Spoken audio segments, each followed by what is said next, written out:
और जयपुर से अहम खबर है, जेडीए रीजन में बढ़ोतरी को लेकर यह बड़ी खबर है। जेडीए ने राज्य सरकार को प्रस्ताव भेजा है। मौजूदा रीजन में 2.5 गुना बढ़ोतरी का यह प्रस्ताव भेजा गया है। जेडीए ने नगरीय विकास विभाग को भेजा है फाइनल प्रस्ताव के मुताबिक 3000 से बढ़ाकर अब 7500 वर्ग किलोमीटर होगा जेडीए का रीजन। जेडीए रीजन में शामिल किए जाएंगे 632 नए गांव। राज्य सरकार की स्वीकृति के बाद जेडीए की जारी होगी अधिसूचना। नए 632 गांव को जेडीए रीजन में शामिल करने की अधिसूचना है और उसके बाद बढ़े हुए नए रीजन का जेडीए बनाएगा नया मास्टर प्लान। वर्ष 2047 तक की आवश्यकता के अनुसार नया मास्टर प्लान बनाएगा जेडीए और इसी के लिए ही राज्य सरकार को प्रस्ताव भेजा गया है। और चलिए इस पर ज्यादा जानकारी के साथ एसोसिएट एडिटर अभिषेक श्रीवास्तव हमारे साथ जुड़ चुके हैं। अभिषेक, बेहद अहम है जहां जेडीए रीजन में बढ़ोतरी को लेकर प्रस्ताव भेजा है, जहां 3,500 से बढ़ाकर इसे 7,500 वर्ग किलोमीटर किया जाएगा। किस तरह से बदलाव देखने को मिलेगा, कब तक इसे लेकर मंजूरी मिल सकती है, विस्तार से पूरी जानकारी इस पर चाहेंगे। बिल्कुल श्वेता, जब जो जेडीए रणनीति के अध्यक्ष में कमेटी गठित हुई है बाकायदा जेडीए के तहत, उस कमेटी ने बाकायदा ये फैसला लिया था। और जब ये फैसला लिया गया था तो सबसे पहले फर्स्ट इंडिया न्यूज ने ये खबर प्रसारित की थी कि जेडीए के रीजन में जो है नए गांव शामिल किए जाने हैं। और अब जेडीए ने पूरा प्रस्ताव फाइनल करके राज्य सरकार को भेज दिया है, क्योंकि प्रस्ताव भेजने से पहले जेडीए ने जो 632 गांव शामिल किए जाने थे उनका नाम राजस्व रिकॉर्ड से वेरीफाई किया। उसके अलावा ये भी देखा कि कहीं तो गांव के बीच में कोई गांव छूट तो नहीं रहा।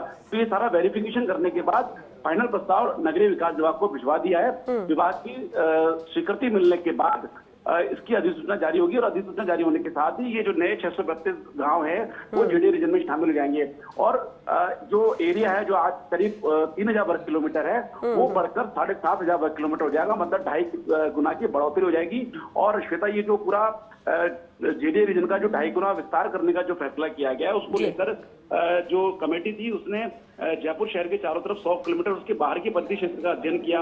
और क्षेत्र में जो मौजूद रेलवे लाइन है, अंतर्राष्ट्रीय खेल स्टेडियम है, कन्वेंशन सेंटर, हवाई अड्डा, विभिन्न तरह के जो हाईवेज हैं, इंडस्ट्रियल एरिया है, मंडियां हैं, रिंग रोड, पर्यटन स्थल, यूनिवर्सिटीज, कॉलेजेस, आर्थिक विकास केंद्र, तहसील मुख्यालय, नगर पालिका मुख्यालय, पंचायत मुख्यालय, इन सबके कारण क्या गतिविधियां और आर्थिक गतिविधियां प्रस्तावित की हो सकती है, क्या भावी गतिविधियां की जा सकती है, इसको ध्यान में रखते हुए ये पूरा रीजन बढ़ाने का जेडीए ने फैसला लिया।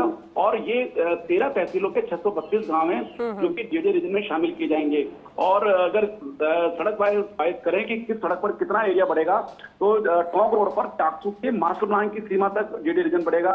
इसी तरह फागी रोड पर फागी के आसपास तक, अजमेर रोड पर दूदू के आसपास तक, कालवाड़ रोड पर जोबनेर के मास्टर प्लान की सीमा तक जेडीए रीजन में बढ़ोतरी होगी। इसी तरह चोमू रेनवाल रोड पर काला डेरा तक, सीकर रोड पर उदयपुरिया मोड़ के आसपास तक, चोमू अजीतगढ़ रोड पर आमोद के आसपास तक, दिल्ली रोड पर शाहपुरा के मास्टर प्लान की सीमा तक।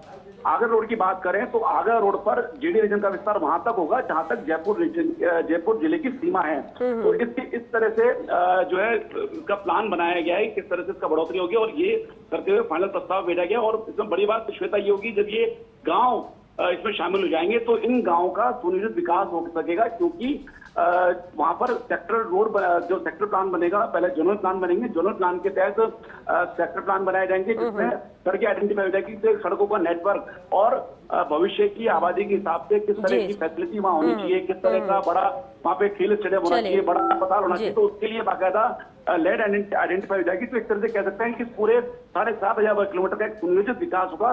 इस लिहाज से ये फैसला किया गया है। और ये फैसला लेने से पहले जेडीए ने जो जनप्रतिनिधि हैं, विधायक और सांसद, इनसे भी सुझाव मांगे थे और उन सबके अध्ययन के बाद फाइनल फैसला किया गया है। और अब ये फाइनल प्रस्ताव यूडीएच को भेज दिया है। जी चलिए, बहुत शुक्रिया अभिषेक इस पूरी जानकारी के लिए।